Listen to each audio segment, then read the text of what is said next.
guy on the show today, James Tripp. So James, someone that has just fascinated me for a while. Like, he's been in the sort of Facebook sphere and leaving intelligent comments, original stuff, and a lot of stuff you see is just the same old. And you know, he's a hypnosis trainer, coaching background. He's got a few boxes we could put him in. Psychonaut, a creator, blogger, explorer. Just seems like an interesting guy in the coaching space, which is often full of bullshit. So James, welcome. Thank you very much, Mark. Really good to be here. Let's hear a bit about your journey. What got you interested in change and old states and all this kind of stuff? Well, really, actually, just me figuring out life. That's it.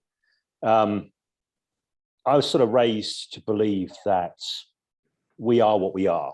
You know, genetic determinism, this kind of thing. We're going to be who we're going to be. We're going to have the talents we're going to have and all of these sorts of things. And that was kind of terrifying to me when I was in my teens, because I was thinking, well, I'm going to be an adult soon. That means surely I'm done and this is who I'm going to be. And I did not like what was coming out at all. So I was kind of a bit miserable, a bit panicky. And I just kind of had this epiphany. I've told the story elsewhere, so I'm not going to go deep into it here. But I kind of spiraled down and I had this epiphany that the world was not going to reorganize itself to suit my needs. And I was going to have to do something. And even if I didn't think at that point I could change too much about who I was and how I was, I kind of figured that, well, there's got to be some way of getting on top of things rather than having things on top of me. So I'm going to start looking. And that's what I did, started looking. And jump in there, James. So it is actually a big one, isn't it? To go, well, can I change the entire world? Can I, you know, sort of bend the world to fit my needs? And some people go into activism. Some people just feel very frustrated because that looks impossible. Yeah. Right. Yeah. And then, or you go, well, maybe I'm the one that needs to change here. Like, that is the sort of beginning move, I think, in any journey in a way. Because until you get to that point, you're just bashing your head against the wall. Yeah. There's years later, I read some of Nathaniel Branden's work, and there's a bit, I think, in his 6 Pillars of Self-Esteem, where he talks about the idea that no one's coming. There's a great liberation in recognizing that no one's coming. Right. And he tells a story about him doing a group therapy session one time where he was sharing this principle: no one's coming. You know, no one's coming to bring you your happiness on a velvety cushion. And one of the people in the group said, but Dr. Brandon, you came, right? And he said, yes. And I came to tell you that no one's coming. I've met 50-year-old women who are still on some emotional level waiting for the night on the white horse. Right. And it's like, yeah, come on, that's appropriate if you're 10 maybe, and you're in an abusive household and there's nothing you can do to escape. Maybe that is a nice fantasy at 10. But yeah. At 50? Yeah. It's, you know, it's an interesting thing. It's kind of like, I don't know how far down strange rabbit holes we're going to go. But you know, I come from a kind of like, I've got a lot of Taoism in my background, and this comes in from the Chinese martial arts. So I tend to look at things, I tend to see the yin and the yang in everything, and see yin yang sort of relationships. And I think, you know, it's absolutely true. On the one hand, no one's coming. We've got to step up. We've got to take ownership. We've got to look for where we can make differences in our lives. Absolutely. And on the flip side of it, it's also true that nobody ever does anything on their own. You know, so there's sort of two sides to it. So I'm a big fan. This is why I work in coaching and these sorts of things. I'm a big fan of helping people out. But one of the things I'm really clear about with my clients, and by the way, you know, I said I'm a hypnosis trainer and coach. I used to be a hypnotherapist, but I stopped being a hypnotherapist because the whole frame, the cultural ideas of hypnosis have people show up with this kind of, I can't do it. Let the magic hypnosis do it for me. Right. You know, and that is the fundamental problem, that they're not finding their power. They're not finding where they can stick the lever in themselves and crank it. They're sort of kind of giving up and saying, you know, please let hypnosis do it for me. And I'm not saying that everyone shows up like that, but hypnotherapy tends to invite that kind of client quite often. People who are not connected to their power, and they're not interested in connecting to their power because they want something else to have the power for them, i.e. the magical thing called hypnosis. Yeah, it's the frame that's kind of there. And what were some of the first things you discovered? So sort of back to your story, like what, you know, you have this realization, because then we look for modalities, right? And for someone, right, yoga, for me, aikido was one of the first things I discovered. Like, what were the first things that you kind of found? Well, when I first had this kind of epiphany, I was 19, and I'd actually been signed off work for mental health issues, and I'd been put on antidepressants, and it was clear to me that wasn't the answer for me, because they were just numbing everything. They were numbing my creativity. They were, it was just not a good thing for me. So I was out driving. I had this realization: the world is not going to reorganize itself to suit my needs. What am I going to do now? Spiral further into mental health issues and mental illness, whatever you would want to call it, or am I going to step up? So I thought, well, I'm going to step up, but I had no clue where to look or what to do. No clue whatsoever. And the first bright idea I had, which was pretty useless, was to start reading about quantum physics. Okay, start at the bottom, kind of thing. Yeah. Well, I'm thinking, well, if I know how the universe works, surely that's going to give me some kind of edge. I remember reading about that at 16 as a troubled man. Like, okay, what's the most fundamental thing? Yeah. So it seemed like a good idea, but strangely enough, it seemed to lack pragmatic solutions. I don't know, but so I ended up also going to university late as a mature student at like the age of 21, still classed as mature, but I would have a different opinion on that now. But I did philosophy. Again, this is the Western analytic tradition of philosophy. Right. And I didn't know the difference. I didn't know there were different, flavors and fields of philosophy. I thought, well, this is just philosophy. It's all about logic. You think your way out of a problem as opposed to a sort of practice way out of a problem. Yeah. Right, absolutely. It's just like, right, I can get, and I do value the skills I picked up. I do value those analytical skills. But again, it wasn't really sort of helping me. Although the fact that I was actually being proactive was helping me. The fact that I was looking, the fact that I was doing something. But around about the similar, same sort of time that I started doing philosophy when I was about 21, my mum brought this book home that she picked up in a bargain bin, which was called The Art of Qigong by Wong Q Kit. And I have no idea why she bought me this book, because I had not given her any indication that I might have an interest in Qigong. I'd never heard of it before. I don't think she'd ever heard of it before. But nonetheless, it was in the bargain bin. That's probably enough for my mum. She likes a bargain. So she handed me this book and I started reading it. And in the first sort of couple of pages, it sort of basically said, if you practice this Qigong stuff, you're going to get stronger, fitter, happier, psychologically better balanced, and even develop psychic abilities. And I'm like, all right, I'm in. Go. Yeah, yep. Sounds good. Yep. Sign me up. So I started practicing these kind of exercises, these Qigong exercises, which were super simple exercises. And it was absolutely astonishing, the effect that this had. I do not know how much of it was placebo and how much of it was, but you could argue I've been doing other things like studying philosophy, and that didn't have a big placebo impact. I don't know the answer, but absolutely it blew my mind, the difference that it made for me. And I thought, right, I've got to get more into this. I've got to get some proper tuition on this. I've got to find out what this is really about. And of course, at the time, this is back, when would this be? 1995 or something? Can I just jump in again? That actually is not a thought everyone has. That people read a book and then they go, I've got to get some proper tuition. There's a humility to that and a sort of an idea of a teacher or a lineage that isn't necessarily common sense to many people, I'd say, in our culture. To seek out a good teacher. I mean, it's very sort of Asian martial arts, but I don't think everyone would have made that jump. No, you're possibly right. And that's got me wondering why I made that jump, because it isn't through having some sort of respect for tradition or anything like that, because I'm, that isn't really me at all. But I think it's just that when I get something in my sights, I want to go as deep as I possibly can with it. Right. I want to really get this. I want to really understand this. And I was pretty clear that there was, I think it's said in the book, now I'm thinking about it, it mentions, because it's written by, a Chinese Kung Fu master and Tai Chi master. And he's going to advocate for getting proper tuition. So maybe that's why I sort of sought it out. It might have been seeded by the book. But it was a good thing to do, nonetheless, was to seek out somebody who could give me instruction. Even though my first instructor was not that great, I can still point to certain really huge pivotal shifts that occurred even with that very first instructor. It's interesting when someone's at a very low level of something, you don't necessarily need the best guy in the world. Yeah, you know what I mean? Like a decent karate teacher or whatever would probably do a lot of people a lot of good. Right.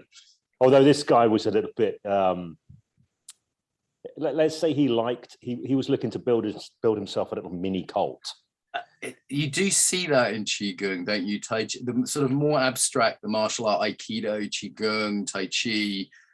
And you also sort of see a bit of that, I guess, in the kind of NLP hypnosis world, the idea of I am the special magician, you know, and they're kind of imagining a harem of kind of, you know, devotees kind of thing. Like that archetype and that appeal is there. And it sometimes seems you don't get that in the same world in some of the harder styles and things. It just seems to be a function of personality. Yeah. You can't hide behind stuff in the harder styles. I mean, I love Tai Chi to this day. I mean, I got into Tai Chi shortly after Qigong. I love Tai Chi. I also train with Muay Thai people, MMA people, wrestlers, because I'm interested in how my Tai Chi can operate under pressure. That's something that is of great interest to me. I don't exclusively train that way because I like the geekier side of it as well, the exploring the sort of subtle little shifts in whatever it might be. So I love all of that kind of thing, but I do find the Tai Chi world incredibly frustrating, like doing push hands or something. And I might be, you know, bouncing somebody around all over the place and they're saying, well, you're doing it wrong. I'm like, well, okay, show me, don't tell me, you know. So there's a lot of people who are so up in the theory that they're not, whereas of course in something like MMA, you go to an MMA gym, nobody's going to complain that you're doing it wrong if you just dump them on their butt. They're not going to. They're not going to start philosophizing with you if you choke them out. I'm doing a lot of weights at the moment, and it's wonderfully simple because people say, "Well, how much do you bench?" You know, or they'll say, "Well, how many reps of that can you do?" Or you know, how many sets of 10 can you do? You know, they're all very objective measures, and you can talk about technique, and you know they have some abstract. They talk about mind-muscle connection, mindfulness, a few other things, but it's mostly just very much just like, but you know, how many plates have you got on that bar?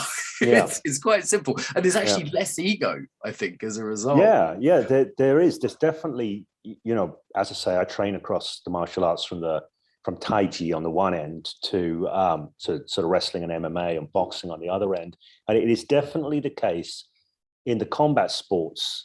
I'm not saying there's no ego, but there's a lot less ego. People will just get in and train. People who have ego problems, they don't tend to handle the training well. You know, it sort of sifts them out, so to speak.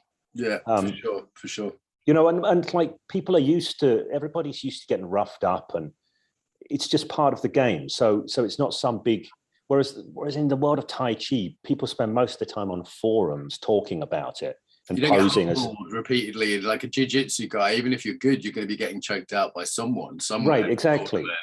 And in weights, everybody's humbled because everybody hits a point where they just can't lift the thing. And you know, like I run over, and there's this macho guy in the gym yesterday. He was trying to bench press too much, and I literally had to run over and save him from under the bar.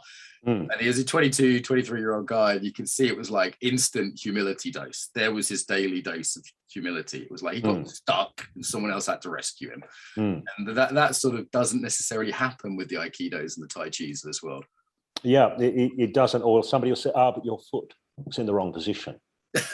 You didn't hint the second chakra. You moved your foot. It's like, I moved my foot. Hey. You know, there's a lot of, I could get really into that because I love Tai Chi, and there's some highly skilled people who are online and demonstrating stuff, but they're still using trickery. Right. You know, not out and out trickery. Things like their students aren't allowed to move their feet, but they're constantly readjusting their feet. And, you know, as an Aikido guy, you'll know that a small shift in the relationship between you and the other person can make a really big difference. Yeah, in terms of just getting leverage on someone. Just right. Like dropping your weight half an inch or whatever. Yeah. So, you know, people get taught to stay in these postures, but the master is constantly adjusting their posture subtly to pick up better positions. But that doesn't get explained explicitly. You have to and kind it of segues to your main topic, right? There is a hypnosis involved. If you see the sort of martial arts faker YouTube videos, you know, what's gone on is their students have sort of been conditioned in a certain way, haven't they, to jump when the teacher's, you know, goes towards them. And at first it starts as a punch, then it ends up as a magic wave. yeah. And they say, oh, it's chi energy, but they've essentially been either conditioned or sort of under a social contract. Would you say there's a similarity of hypnosis, or am I misunderstanding? Hugely. There's a massive overlap. You know, and this is an interesting thing, because I became a hypnosis trainer later on, and I was teaching Tai Chi up until about 2006. I only taught for a short time, like maybe from 2004 to 2006. So I kind of came into the hypnosis world already reasonably skilled in Tai Chi. And I've been doing a lot of Systema as well, which gets a lot of stick online. But where did you do Systema? I've done quite a bit of that. So I used to train with Rob Poynton back in the sort of back in the, well, right from when he started doing Systema, actually, from when he went over to see Vlad in, I think, about 1998, 1999, something like that, and then came back, and it's just, that's it. I'm not doing anything else. It's Systema now. And I'm going, but Rob, your Tai Chi you still practice it, right? No. That was a shock to me at the time. So, you know, I had all this kind of stuff in the background, and I've been in, and now you get it in Systema as well. You see Mikhail Rabko making people dance around. I've met him. Yeah. Yeah. So, yeah, he used to come over, do lots of seminars. I've been punched many times by Mikhail. And he punches hard, right? So after a few of those punches, you start moving quick. Well, after one, that's right. You don't want to get hit by that again, so you start moving before the punch, right? Exactly. So you get these people, and this is where I think online people say, well, this is clearly fake. And it's not fake, but it's not what people think it is. It's not what it's being presented as either. And the guy can punch, to be clear. Like, if he hits you, you fucking know it. Right, like, exactly. It's like being hit with by God's hammer. Then the next time you're sort of looking out for the hit and you're moving ahead of it. Yeah. So you get this. So there's an emergent psychological phenomenon. It's not intentional. It's not strategic. It's not planned. It's emergent. You get it in Systema. You get it in Tai Chi. Yeah. Not because people have been hit, but because they like it. You see people being bounced around by the master, and they're laughing. They get a kick out of it. They like it. They enjoy it. Yeah. So you know, there's a motivation. In fact, my very, very first Tai Chi teacher, who had his little energy cult that he was building, I remember I'd been going for like 3 or 4 weeks, and I was doing some basic push hands with one of his senior students. And this senior student was talking to another senior student at the same time. And he wasn't really paying attention to me. And I did this really crude, really amateurish sort of push. And he went bouncing back 10 feet, 15 feet across the room. And I was like, oh, what just happened? And he said, do you know what happened there? I said, no, I have no idea. He said, your chi came out. Now, what I think really happened is because he was talking to his buddy, he forgot who he was pushing with. Right. And he was so conditioned to hop and jump and bounce and all of this. It was just complete unconscious response. When the trigger's there, which is a bit of pressure coming in, off he bounces. And it's not nefarious. It's not like there's a teacher there who is kind of planning, right, I'm going to bullshit my students. Well, it just happens tiny bit by tiny bit, that a culture develops, that there's a conditioning process, that there's as you say, an emergent process where there isn't a feedback loop to check it. And, you know, because people are respectful. You know, I was in the Russian Systema dojo in Moscow, and there was some very good stuff there. And there was also a few other things, like I questioned one of the teachers, not the top guys, but one of the other teachers. And I was immediately sort of shunned by people in that class. And it was made very clear to me that you shouldn't do that. And just now, you know, I'm autistic enough that I didn't care, but like most people would pick up on that social cue not to do that again. And as you say, it's not that there's no malice, there's no nastiness. It just sort of happens through all these processes.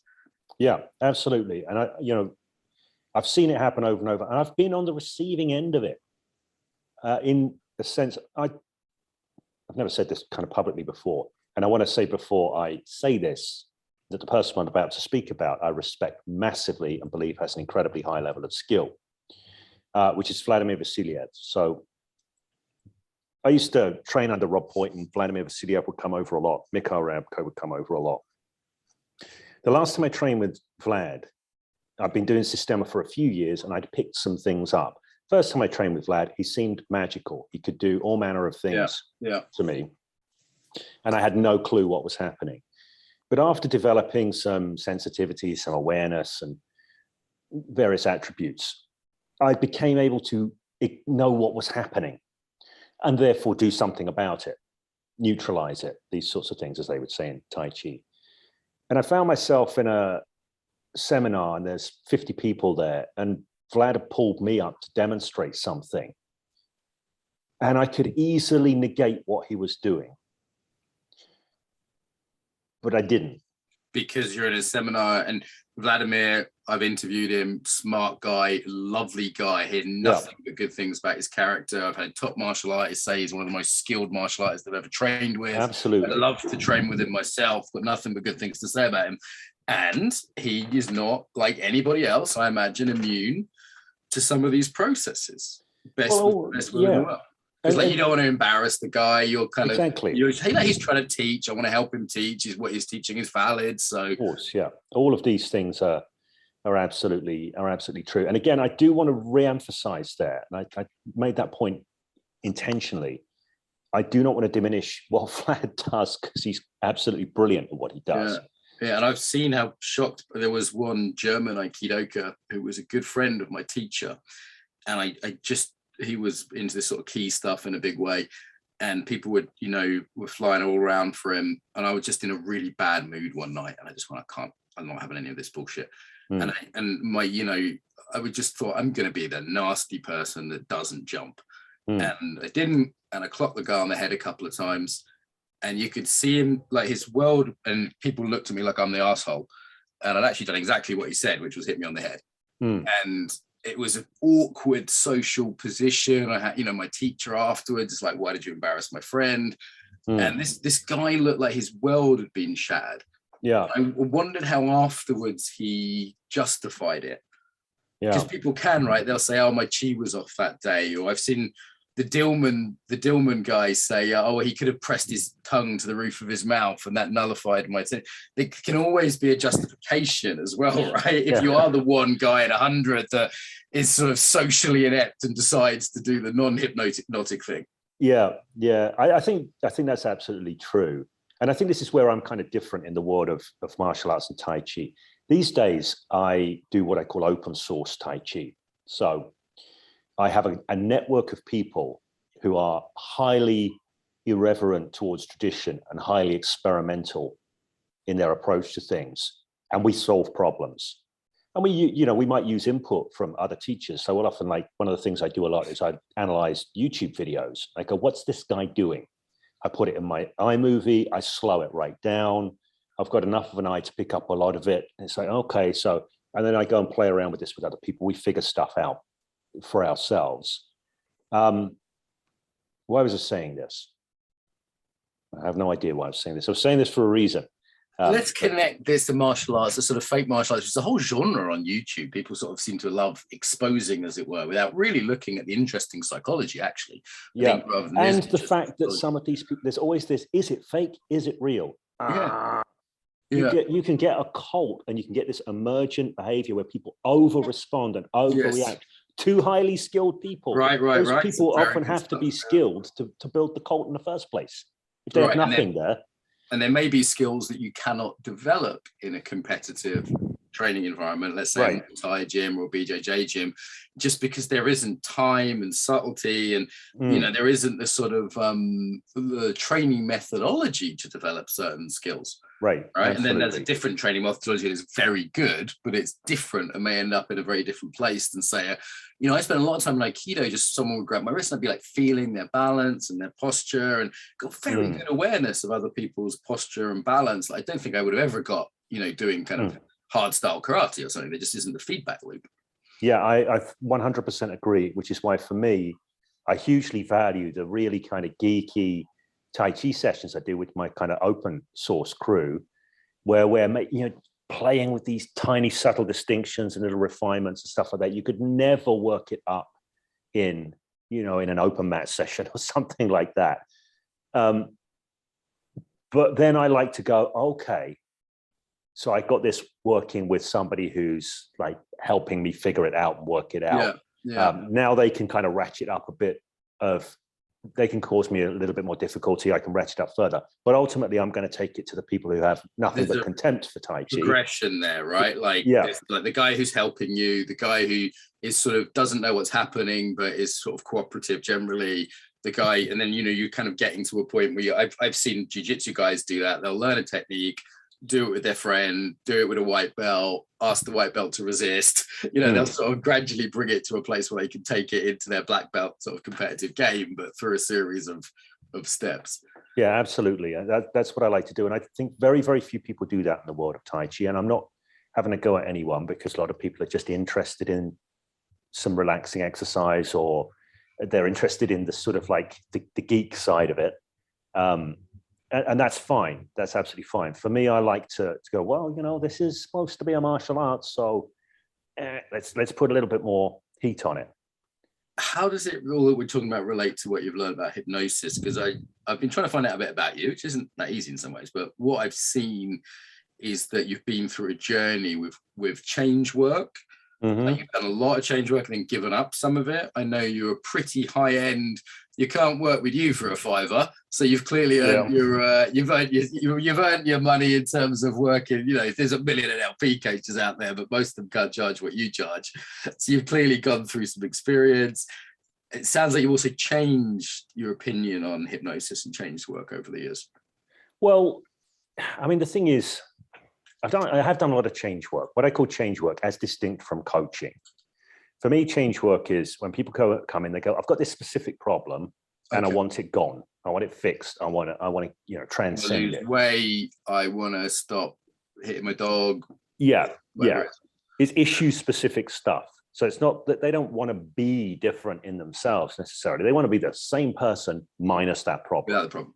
Yeah. Whereas coaching for me is a much more, it's like, okay, yeah, but who are you being in the world? How are you being in the world?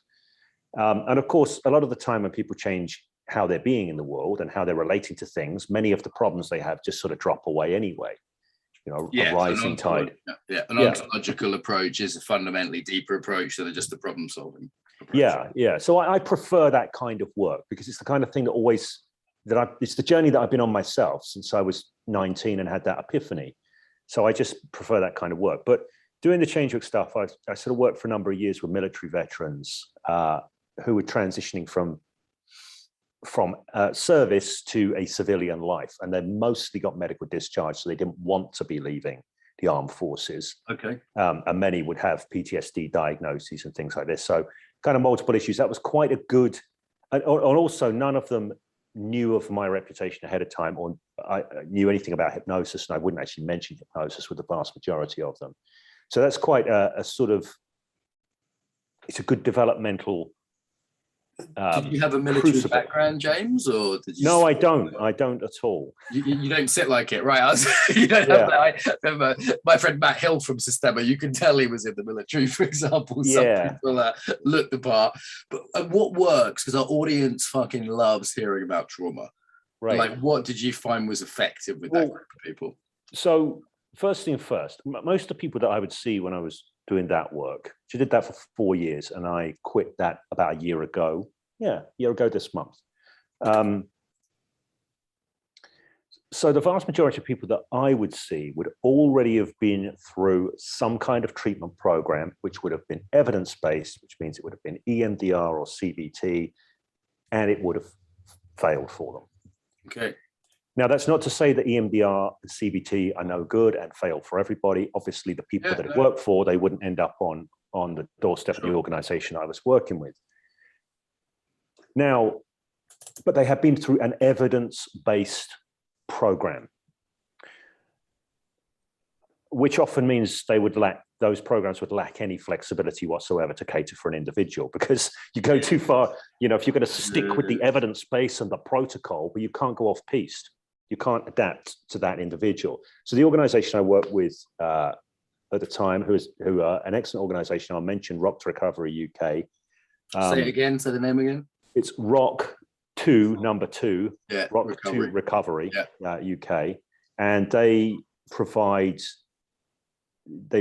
coaching and change work services, although they use the term coaching, but it's change work stuff really, for any armed forces veteran in the UK or armed forces family member, free at the point of delivery. So, yeah, that's a significant resource.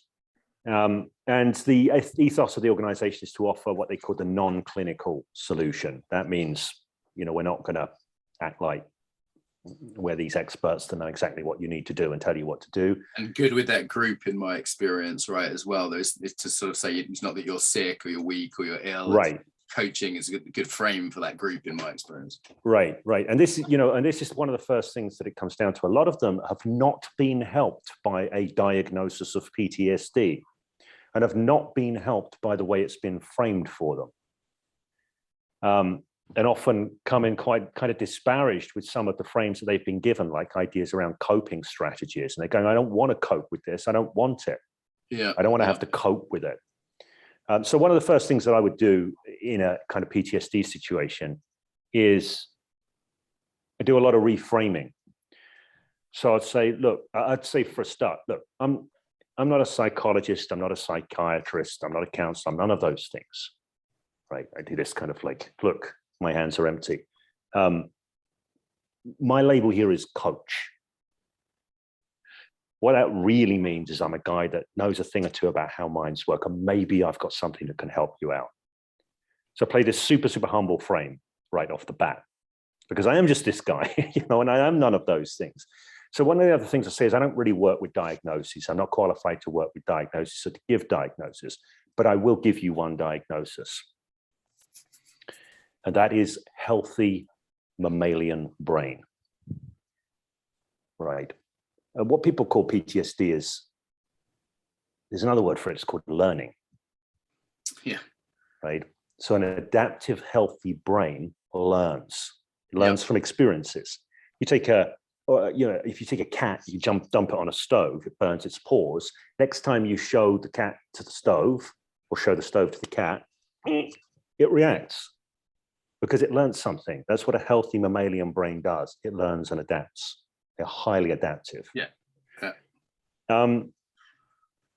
So, I've been working with military vets. I say, if they've got PTSD from battlefield issues, often there's some what we call complex PTSD from upbringing stuff beforehand. But I'll say, I play a lot of frames. Say, so you've got a brain that's adapted for a particular context. Right. Hypervigilance, Afghanistan, not a bad idea. Exactly. And that's the point I always make. So, so tell me what this is like for you. And they give me these. I say, so you're not particularly kind of laid back or chilled out. That's what you're saying. And they're like, no. And I say, so if you were laid back and chilled out in the middle of a firefight in Afghanistan, how would that work out for you? And I'd be like, well, that would be pretty crap. Right.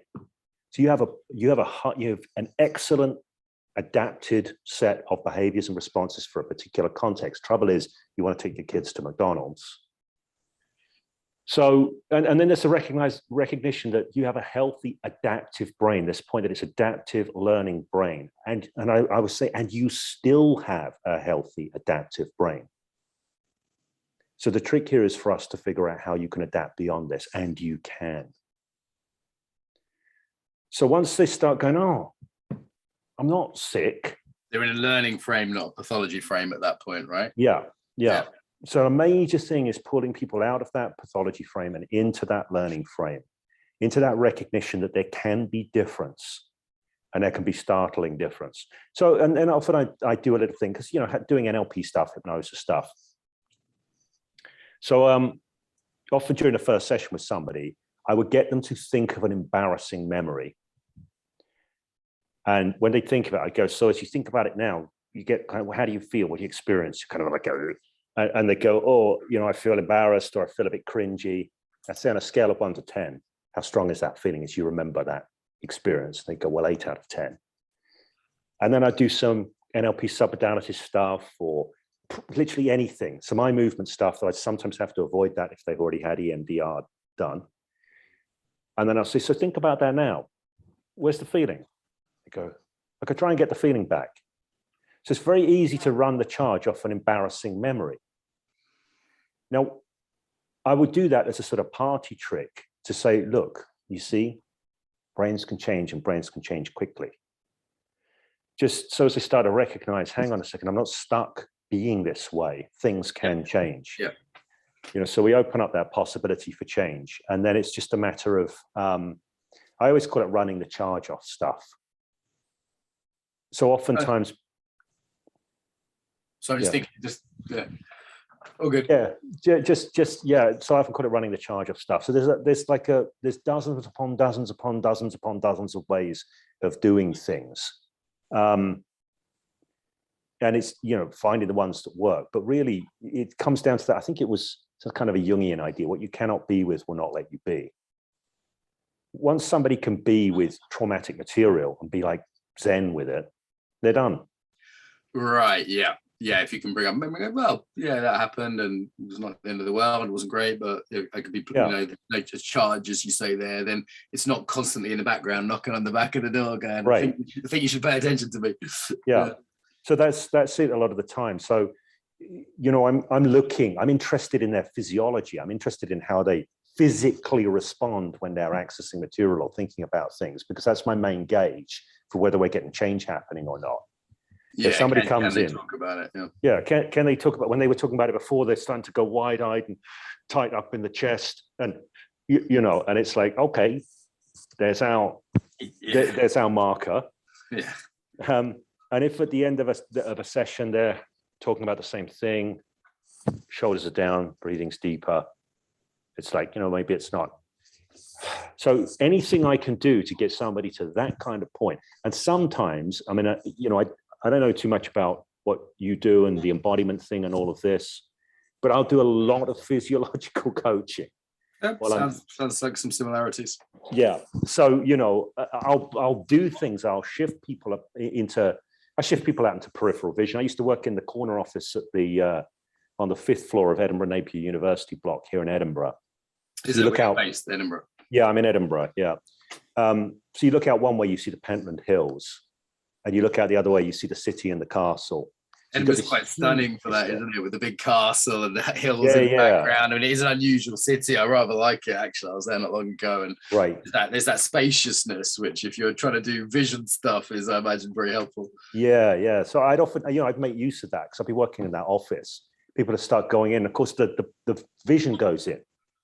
You know, it's like everything goes away into the tunnel of whatever's coming back up. So I'd often, you know, I'd get people, I say, stand up, take a breath. And I'd like model the expansion in the body because I want to get them to expand their body. I want to get them to go into peripheral vision. You know, so I modeled this and I coached them into it because you can see this neuromuscular lock that kind of goes in. So a lot of the time it's like kind of taking people out of that and coaching them to stay in that, coaching their breathing, coaching their peripheral vision. And often I'll create a metaphor and I'll say, so you can just allow yourself to expand out fully and completely. And as you experience this expansiveness and this space, there's one or two thoughts from that memory that you can allow to just drift through. So I'm doing this, I'm creating an expansiveness, a physiological sense of expansiveness, a visual sense of expansiveness, and a metaphorical sense of expansiveness. And starting to allow material that may have been problematic before to drift through whilst coaching them to stay in that expansiveness. So it's just one kind of like, you know, approach that I might take. Now, people might say, well, is that hypnosis, James? There's the facilitation with, you know, using language. Now, typically classical hypnosis is like sleep deeper and deeper and deeper. Yeah. That's a metaphor. Deeper and deeper. Right? Yeah. Well, who says that's the only metaphor? And is it the most useful metaphor? Right, like expanding out and out and out and out and out is another potential one. Right. You've certainly got the creepy hypnotist voice, though, James. I mean, that was the you know, I tried. Trance.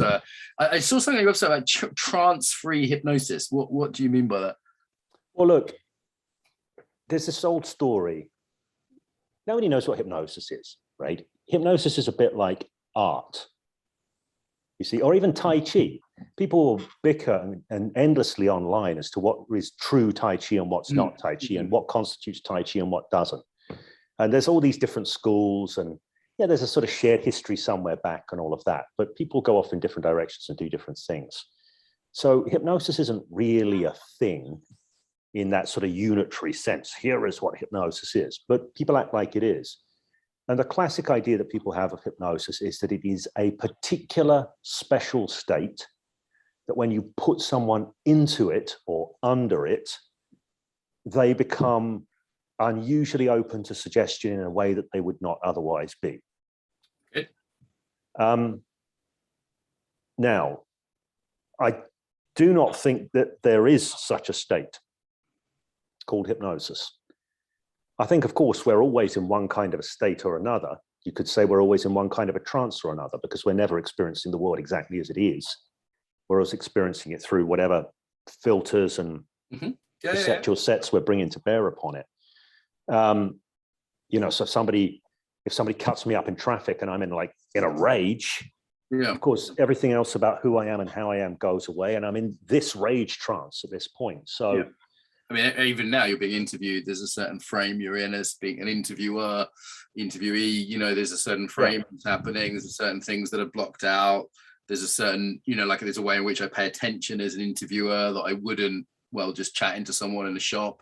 Like we're all in different mental states. Yeah, absolutely. Body states too. Yeah. So, but are there some that are a bit more suggestible, a bit more open? I mean, sure there are, but you could say trust. You know. Okay. Yeah, my wife is open to my suggestions because she likes me. Yeah. And I generally don't tell her shit that's gonna hurt her. Yeah.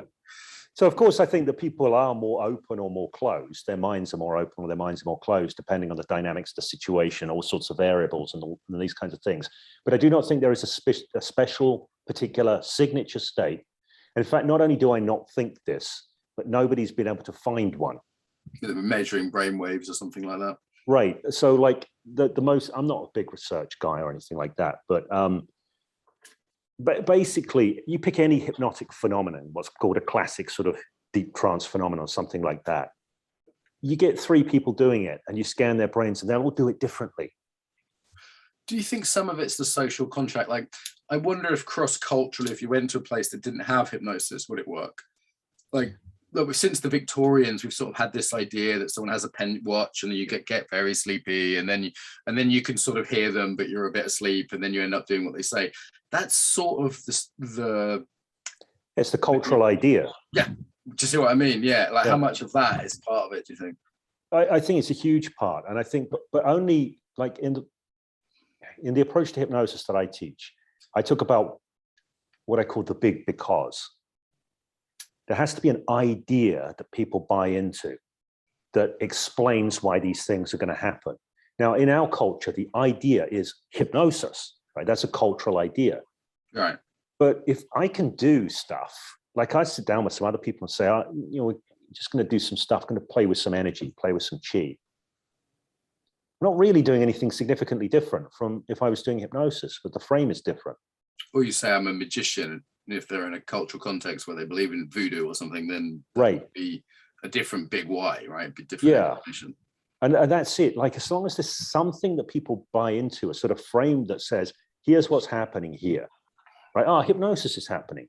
Energy work's happening. Voodoo's happening. Faith healing in America, like people are into that in a way, and they go, okay, this is faith healing, fine. You know, right. Yeah. So if it's in a faith healing frame, you're still going to be using communication. Mm-hmm. There's still going to be ritualistic elements. Obviously, there are going to be different ritualistic elements. Nobody's going to be swinging a pendulum or anything like that, though not too many people do that these days because it's a bit too comic book. But naff. Yeah. What do they do these days? Swimming. Well, you know, people do all sorts of things. This is my point. I say to people often, if there was truly this thing called hypnotic trance, why are there so many contrasting different ways to get people into it? So if it's not something you get into, what is it? Is like because something's happening. People, you know, give up Yeah. smoking, and they get, some people particularly seem to have very powerful effects. We've all seen the stage hypnotist that makes someone think they're drunk or whatever. Like something's going on. Yeah, something's going on. And I think what's going on, like, this is a very nebulous term, but I think it's better described as the power of the mind. You know, people sometimes say, is hypnosis placebo? And I say, well, placebo is actually a form of hypnosis, but I'm splitting hairs. The frame is, I'm a medical physician, I'm a credentialed doctor, and I say, I know what's wrong with you, and you need to take 3 of these, and I hand over a packet. This is all a communication. Yeah, yeah. Right? I add meaning to these sugar pills or these chalk pills or whatever. I add the meaning. I imbue them with meaning. These mean medication. These mean wellness. This means a cure. Now, the placebo is the sort of, some people say, is the most widely proven medication because it's tested. Every single drug trial is run up against placebo. There's a reason for that. Yeah, it's not just placebo, it's placebo. Yeah, it's placebo. Placebo makes a difference. And even down to the point where whether the color of the pills they found make a difference in placebo Exactly. trials, and whether an injection works better than a pill, and a blue pill works less well than a red and white pill. I mean, it's quite specific what they found out. Yeah, so these are details of ritual. And this is for me, a lot of hypnosis is about, if you're going to frame it as something, it's about the ritual. It's about what is it that's happening here? What's possible?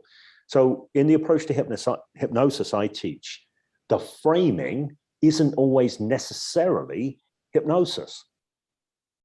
So if I'm working with the military vets, I'm not going to talk about hypnosis. I'm going to talk about neuroplasticity. I'm going to talk about adaptiveness. I'm going to say we're going to engage in some processes that are going to invite you to move your minds in different ways. I'll say something like this. They might actually have a bigger belief around science than they might have around hypnosis, right? Like that might be a more powerful frame for a lot of people today. Yeah, and it's certainly often less problematic. Yeah. Because if you take the cultural idea of hypnosis, a lot of people think it's about mind control. And there's some people that like to have their minds controlled and go, oh, yeah, please control my mind. I think there's a whole hypno fetish industry, but for a lot of people, mental kink. Yeah, for a lot of people, they don't want to have their mind controlled. Yeah. So if I say to somebody, look, we're going to engage in some processes. I'm going to invite you to move your mind in some different ways, and just invite you to notice the differences that you notice. They're like, oh, okay. And if they go, yeah, but why would that make any difference? Well, I've already framed it in terms of neuroplasticity. Neuroscience is a powerful explanation for people these days. I sometimes say neuroscience is the new God that people believe. Absolutely. Why not use that framing?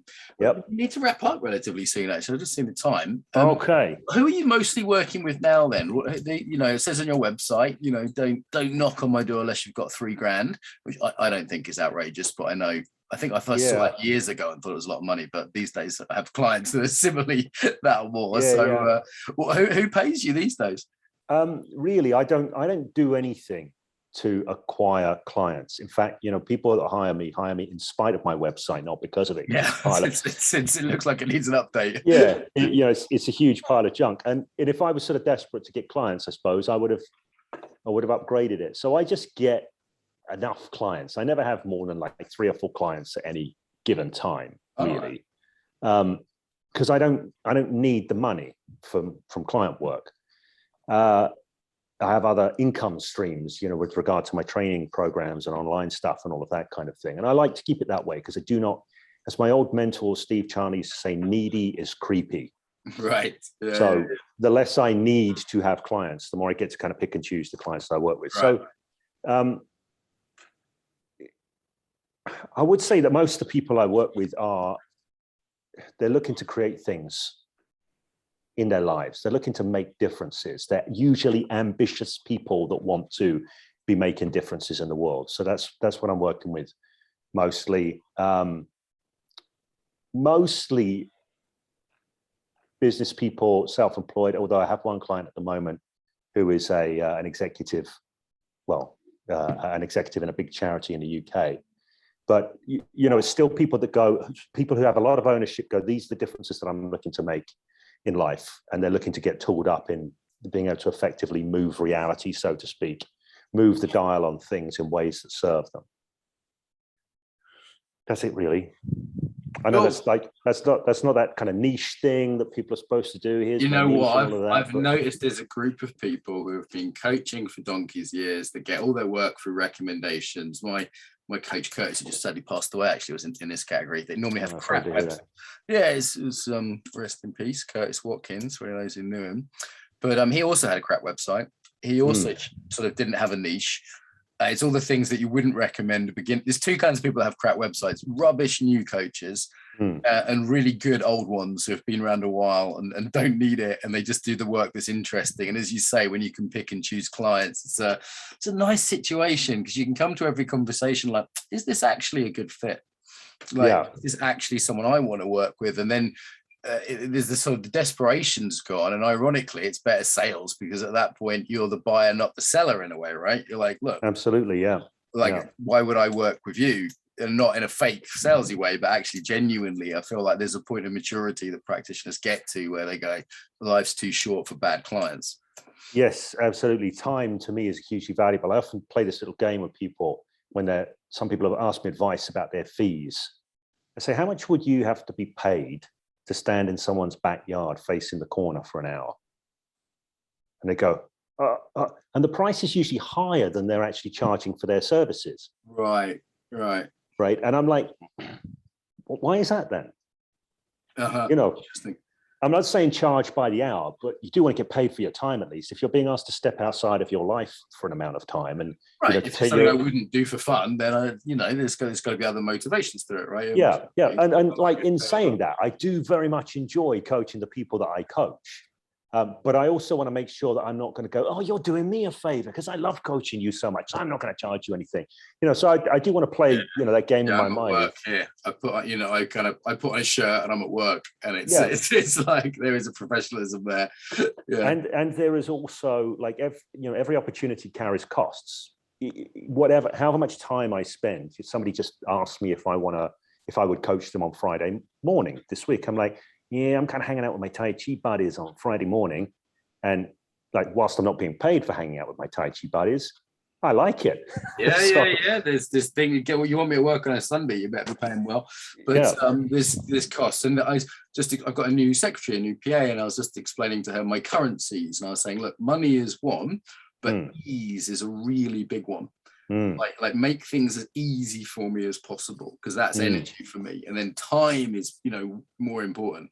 Like many ways, like I'm like, look, your job is to save me energy loss, stress, to save me time. It's not necessarily to book me the cheapest hotel or get the cheapest flight. That's a bonus, but it's not the main factor. Listen, we need to wrap up, James. People can find you at jamestripp.com. That's James, as you'd expect, and then Tripp. .co.uk, actually. .co.uk, apologies, double P.co.uk, here it is. So it is a horrible website, but it's got some good stuff on it, including your blog, which I'd say is well worth a read. So I haven't put anything on that for years, literally years. Good stuff on there.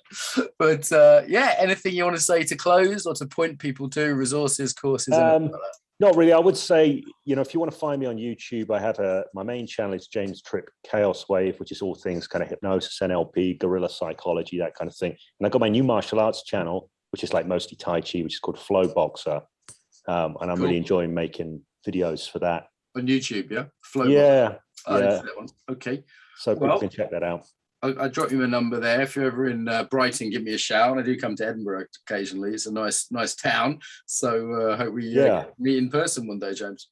Yeah, awesome. It's I've got reasons to go to Brighton at various points. So there's a fair chance I might well be there at some point this year.